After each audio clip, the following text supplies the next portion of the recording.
Good morning. Today is Monday, November 11th, 2024. I just want to take note that today is Remembrance Day, and it is a day to pay tribute to those members of the Canadian Defense Force who gave their lives to protect the lives and rights of people all over the world. And we should be very, very admiring and filled with praise of those who have served and those who serve today.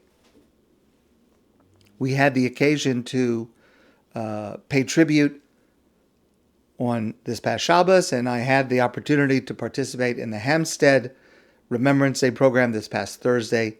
And as always, I found them very meaningful, and I always leave these programs with more and more gratitude to Canada. Vayihi ra'av ba'aretz, and there was a famine in the land. This is last week's Torah portion. Avram and Sarah and Lot had just arrived in Israel from their homeland, and shortly after they arrived, there was a famine.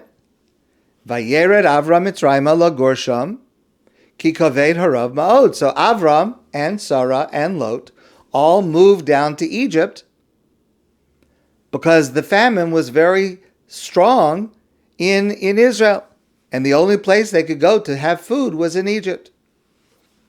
Vayihi kasher hikriv lavo Mitzrayma. It happened that as they came close to approaching Egypt, Vayomer el Sarai ishto, Avram said to Sarah his wife, Hinena yadati ki isha yifas maraat. I know that you are objectively a very beautiful woman. V'hayu ki yiro osacha mitzrim. It will happen that when we get to Egypt and the Egyptians see you, va'amru, and they will say, ishto zos. They'll see you and me together, and they will assume, correctly, that you are my wife, he says to Sarah. V'harguosi, and they'll kill me, because Avram's impression is that, and not without substance, that this is the low level of morality of the people in Egypt at that time. And if they see that we're married and you are physically desirable, then Varguosi, they'll kill me, Vosach Yichayun, and they'll keep you alive. So Avram says to Sarah, Imri na achosiat, please say, if anyone asks you who you are, say, you're my sister, not my wife. If you're a sister, so then you can abduct the sister and not have to kill the brother. It's not like it's a husband. L'man yitav li bavurech, in order for it to be good for me, for your sake. V'chaysa nafshi biglalech, and my life will be saved because of you. If you say you're my wife, my life is in danger. If you say you're my sister, my life is not so much in danger. The classic question that we've discussed many times, and all the commentators ask, how could Avraham lie and ask Sarah to lie and potentially, and actually, as the story unfolds, put Sarah in danger? Plus, is Avraham actually suggesting that he may benefit from this scenario? L'man yitav li bavurech, in order for this to be good for me? Is Avraham looking to come out good from this? Somehow rewarded or better off?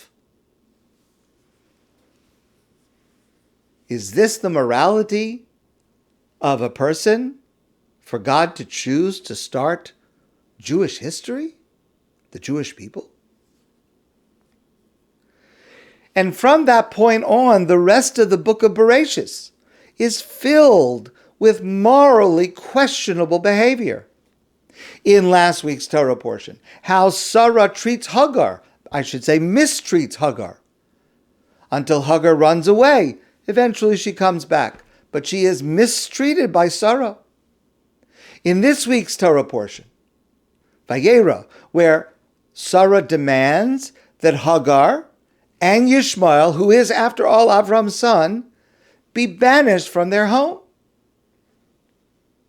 When we get to the narrative of Yitzchak and Rivka, the way that Rivka and her son Yaakov plot to deceive his father Yitzchak, to steal the bracha that should have gone to Esav and to come to Yaakov instead, it's very morally troublesome. Yaakov's repeated acts of favoritism of one child over the other. Yosef and his brothers. Yehuda and Tamar, the very, very questionable behavior on the part of Yehuda. Over and over again in Bereshit, we have these, to put it mildly, morally problematic narratives.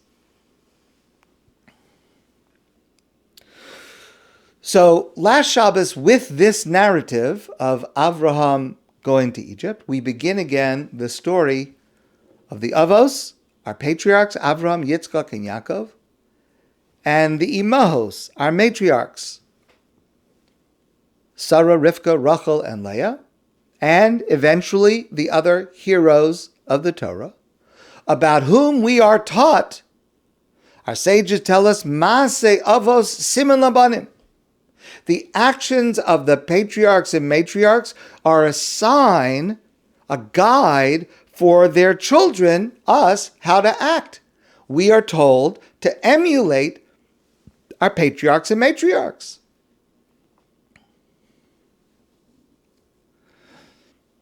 And we have to understand that the narratives that are in the Torah are not history. The Torah never claims to be providing a history of the time. It's not just what happened. Every narrative in the Torah contains lessons in values that we are supposed to emulate. And the narratives, the lessons about values contained in the narratives, complement the Torah's lessons in deeds contained in mitzvos and the commandments. They're two complementary ways of teaching. And there is a fundamental debate in how we learn these lessons in values. How do we learn the lessons that God wants us to receive from the narratives in the Torah? This debate has existed throughout our history and continues today, and it underlies how we study any part of the Torah. Now, I do not have a solution for the dilemma or the problem that I will outline. But it is the basis of how we learn from the narratives of these Torah portions. And we have to somehow grapple with both sides of the debate, starting now, the debate that I will share with you.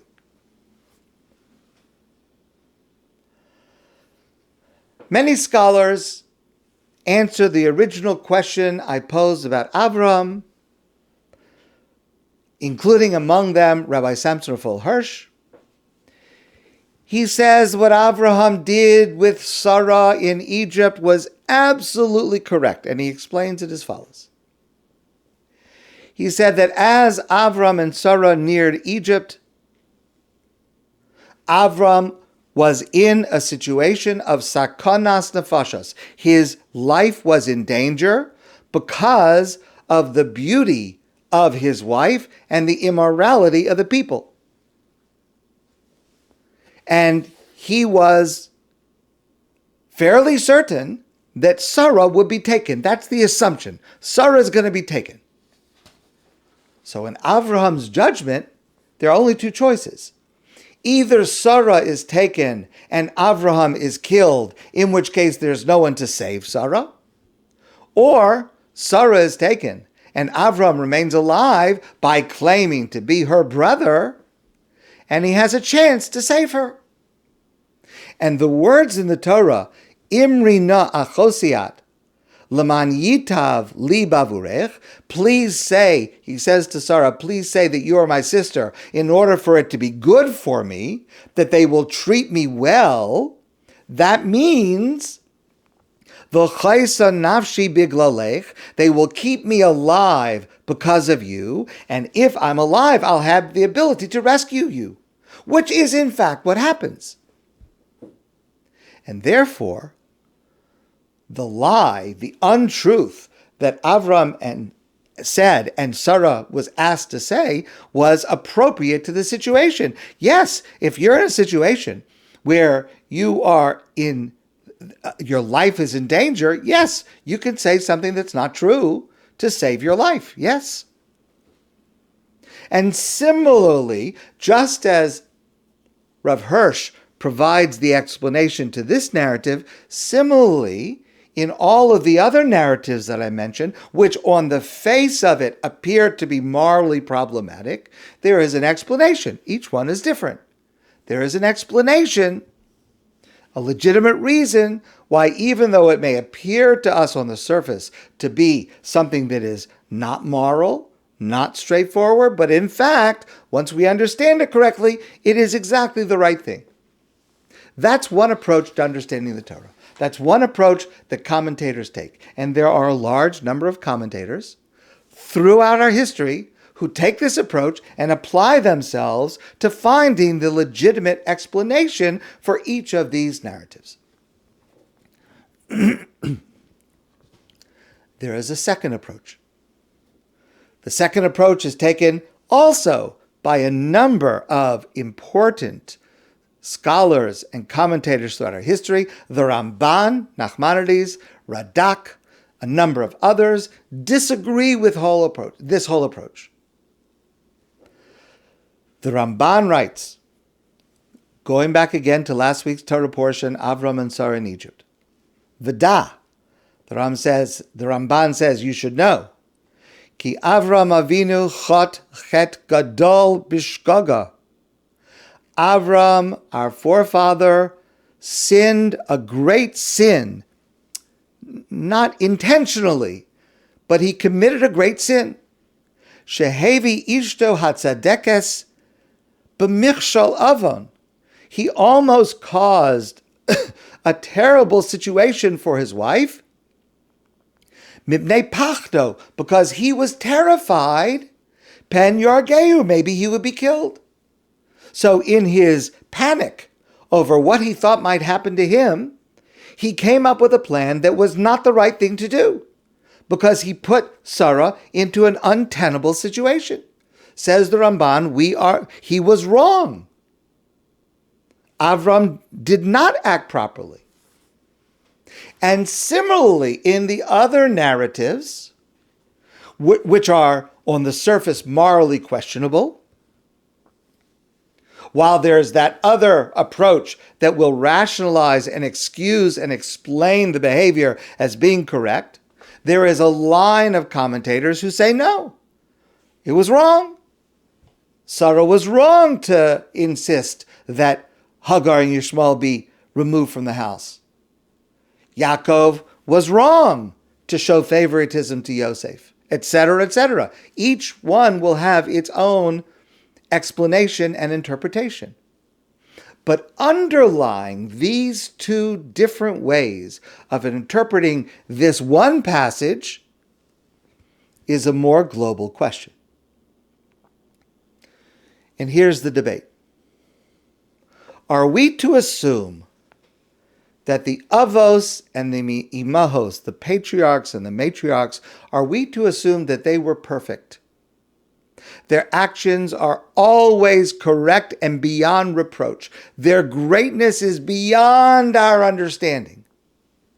And we are not permitted to ever criticize in any way Even when on the surface it appears that they did something wrong, it's obvious it's only because we are looking at it in too superficial a manner. We have to learn how to look at it to understand correctly.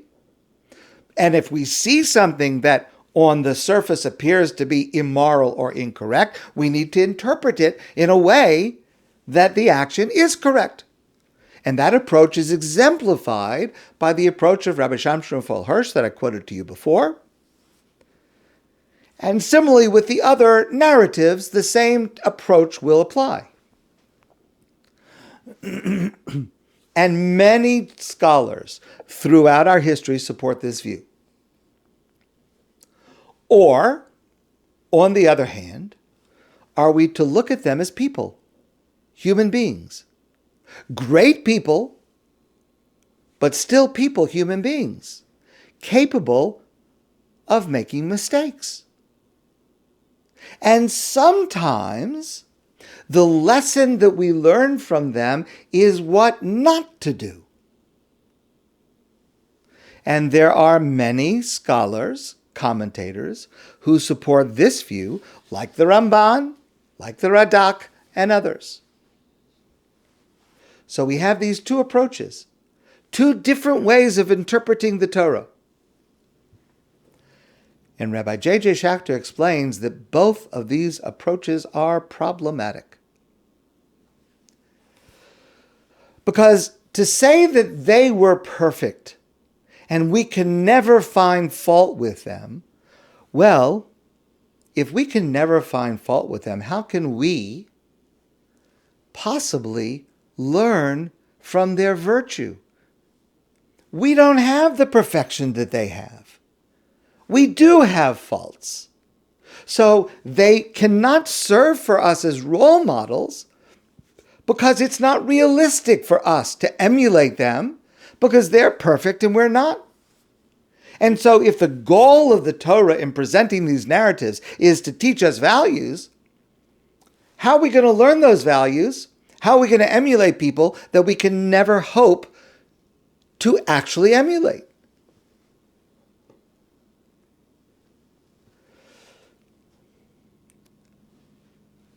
Another aspect of this is, how can we appreciate their greatness without knowing that sometimes they struggled and they fell short? A person who's perfect, okay, it's fantastic to be perfect, but it also gets a little boring. I mean, you don't really take note of an action done by someone who is perfect because you know what it's going to be. You can't really, after a while, it gets tiresome to say, that's good, that's good, that's good. Unless you see shortcoming, unless you see failure, unless you see struggle, how do you appreciate acting properly all the time? And in addition to that, what do we do with all the statements in our rabbinic literature? A wealth of statements in the Midrash, in commentaries, in the Talmud, that find fault. The Talmud is replete with comments that do find fault with all of our patriarchs and matriarchs. The Talmud says that we were slaves in Egypt because of Avraham's shortcoming, a lack of belief in God.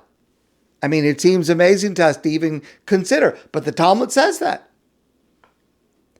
There are statements in the Talmud, in Midrashic literature, that find fault with every single hero in the entire Torah.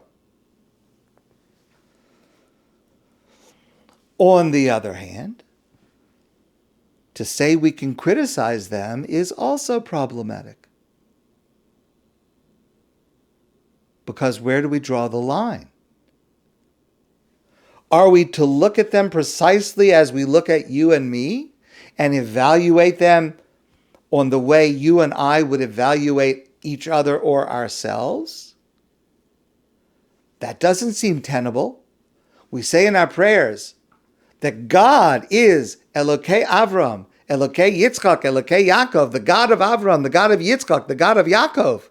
These were very, very special people.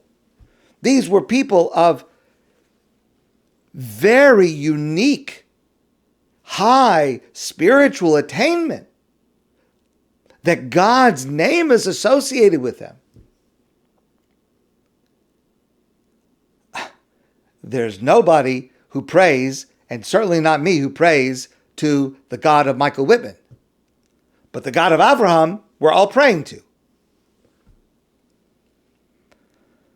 Clearly, they were greater than we are, living on an entirely different dimension of spirituality, of morality from you and I. So the question becomes, well, okay, if that's the case, then what criticism is legitimate and what criticism crosses the line? And then, just to add one more layer to the problem, which again, I do not have a solution for, presumably how we describe our patriarchs and matriarchs relates to the context of where we are describing them. When I share Torah with you now, when you and I study Torah now, I want to teach Torah, but I also want to inspire all of us, myself, you. My goal is that the result of our studying together should lead us to love the Torah, to love Judaism, to be proud of it. How can I do that if I am criticizing so much of what our heroes do?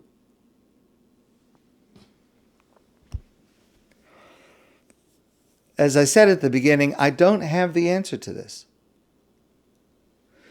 Clearly, the Torah has infinite complexity with multiple conflicting interpretations of every word, and both approaches have value. Both approaches are legitimate, and they are practiced by long lines of great scholars, again, on both sides. I presume that we should modulate between the two sides, and we should try to look at each narrative from both of these perspectives. From the perspective that maybe there is an answer that explains it, and from the perspective that criticizes it and calls it falling short. The only thing that I would suggest is when we excuse or rationalize the behavior that on its surface appears to be immoral, we have to also emphasize at the same time that we are to evaluate, that these are lessons for us, that we have to use these individuals as role models. And when we criticize, when we find fault or shortcoming, we have to do so with great caution and great humility, that we are in the presence of giants. And that doesn't mean that we keep quiet, but we have to recognize the people about whom we are speaking are much greater than us. Hopefully, like many difficult dilemmas in life, being aware of the problem is the largest and first step we can take to dealing with it. My friends, I wish you a great day, and I look forward to seeing you soon in person.